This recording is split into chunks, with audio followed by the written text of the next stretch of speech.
Ya, lantas bagaimana cara menyikapi euforia berwisata di masa transisi normal baru ini? Kita akan berbincang langsung dengan Marcelina Melisa, MPSI Psikolog dari Tiga Generasi. Halo, apa kabar Mbak Lina? Halo, kabar baik. Selamat pagi. Gimana kabarnya yang di studio? Baik, Alhamdulillah baik Mbak terima Lina. kasih Mbak Lina, Mbak. ini kan kalau berbicara tentang PSBB transisi dan juga wisata, mungkin sekarang ini ada hubungannya ya seperti itu. Nah, kalau kita berbicara tentang manusia ini kan makhluk sosial. Nah, seberapa besar dan pentingnya berwisata bagi kita? Apakah memang sangat dibutuhkan saat ini? Oke, nah sebenarnya kalau pentingnya wisata ini kan buat aktivitas rekreasi untuk kita ya. Manusia itu pada dasarnya punya dua respon, yaitu fight atau flight. Nah, dalam beberapa bulan terakhir ini, kita yang selalu fight dengan pekerjaan dan mungkin jadi berkali-kali lipat ya bebannya gitu dengan WFH, terus juga mendampingi anak-anak school from home gitu. Jadi kita kayak udah penat banget. Dan kalau dulu kita bisa tuh ada respon, sebenarnya kan kalau wisata ini kayak respon flight ya. Nah, kita bisa nyicil tuh di weekend gitu, mungkin kumpul-kumpul ke mall, jalan-jalan. Nah, kalau sekarang tuh memang udah ditutup kan ya. Jadi kayaknya tuh selama 3 bulan ini udah numpuk banget nih. Jadi keinginan kita untuk berekreasi itu jadi lebih tinggi dibandingkan bulan-bulan sebelumnya mungkin. Dan ditambah lagi memang kita tuh pengen untuk berinteraksi. Nah, interaksinya ini selama ini kan terbatas hanya pada online aja. Tapi kita juga pengen berinteraksi secara langsung, lihat mimik muka, lihat nada suaranya orang gitu kan, lihat gesturnya orang langsung. Oke, nah ini kalau kita lihat kan sebenarnya ada banyak pilihan untuk berwisata. Ada yang memang dilakukan bisa secara daring, yaitu dengan virtual. Tapi ada juga sekarang sudah bisa dibuka juga objek wisatanya dan bisa langsung datang ke objek wisata. Kalau dilihat dari impact secara psikologis, apakah ada perbedaan saat kita berwisata secara daring dengan secara langsung? Tapi kalau dilihat lagi konteksnya ini kan masih dalam suasana pandemi. Bagaimana menurut pandangan Mbak sendiri? Iya, oke. Nah, kalau berwisata yang dilakukan secara daring, ini sebenarnya kita belum kayak merasa 100% bahwa itu wisata.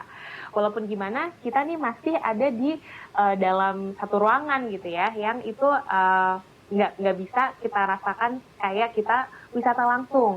Dan juga kalau daring itu kan kita nggak bisa memungkiri bahwa gangguan-gangguan pasti ada. Kalau orang wisata itu dia pengennya lepas dari gangguan pekerjaan, terus juga gangguan tugas-tugas lainnya gitu. Nah, kalau daring tetap aja kita lagi misalnya wisata kita nonton TV gitu, ada email masuk, ada sesuatu yang harus dikerjakan, tiba-tiba anak teriak gitu kan. Jadi memang perbedaannya itu sih. Makanya kenapa orang-orang tetap ingin mencari rekreasi yang langsung.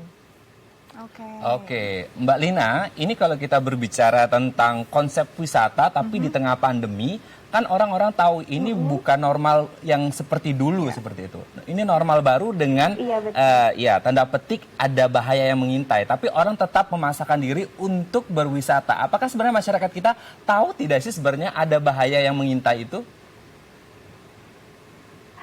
Oke, nah buat sebagian masyarakat mungkin ada yang kurang informasi. Itu memungkinkan ya faktor itu gitu karena misalnya terbatasnya media gitu atau kurang update juga tentang situasi terkini.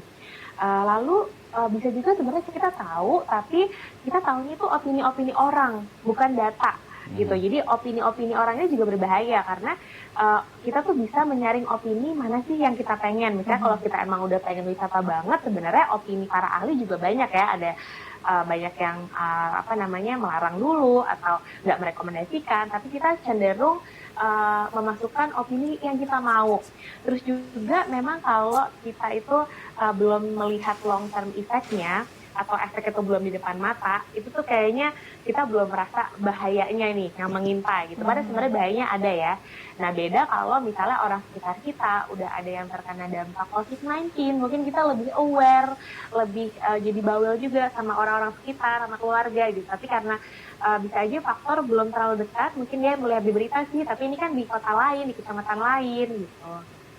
Oke, jadi sebenarnya memang kembali pada cara pandang masing-masing orang gitu. Bagaimana mungkin berwisata tadi mungkin yang dengan daring ya memang tidak total gitu. Tapi saat harus berwisata langsung ke tempatnya, nah ini sikap-sikap yang pola-pola yang lama yang masih digunakan. Bagaimana sih sebenarnya biar kita, terutama untuk anak-anak nih Mbak, ini kan mereka butuh sekali hiburan dan butuh sekali liburan.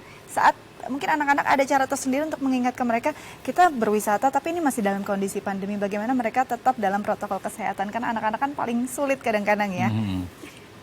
Betul sekali. Nah, memang ada beberapa hal juga nih harus kita perhatikan gitu. Nah, anak-anak ini kan butuh gerak motorik yang banyak ya kadang ya. Jadi pilihan aktivitas itu tetap kita perhatikan mana yang masih memungkinkan untuk misalnya dilakukan di rumah, ataupun kalau misalnya outdoornya yang masih kayak di halaman depan rumah atau jalanan depan rumah gitu ya. Kita masih bisa kontrol tentang social distancing, pakai masker, terus mungkin interaksi sama orang-orang lain gitu, itu semua masih di dalam kontrol. Jadi kalau anak-anak tuh memang harus ada ekstra kontrol. Nah, pilihan aktivitas tadi juga diperhatikan. Yang pertama, kasih aktivitas yang mungkin kayak dia bisa mengeluarkan energinya gitu, jadi gerak motoriknya lebih banyak.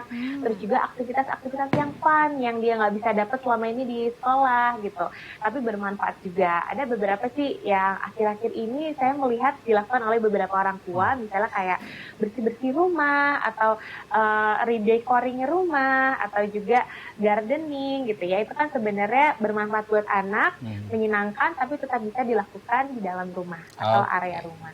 Terakhir Mbak Lina, apa yang disampaikan kepada masyarakat yang ingin berwisata tapi tetap juga disiplin protokol kesehatan? Oke, yang pertama kita coba selalu cari datanya dulu, daerah wisata yang akan kita tuju itu gimana kondisinya. Sekarang kan udah dibagi ke 3 zona ya, merah, kuning, dan hijau gitu.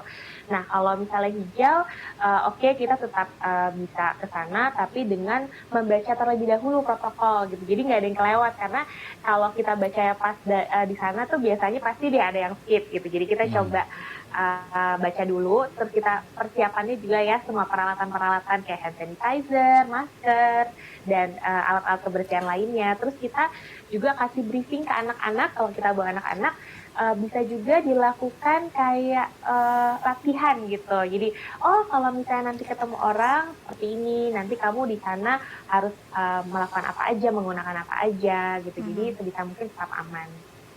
Baik, terima kasih Mbak Lina sudah berbagi informasi bersama kami. Marcelina Melisa, MPSI Psikolog dari Psikolog 3 Generasi. Terima kasih Mbak Lina. Terima kasih. Selamat pagi. Selamat pagi. Pagi, baik.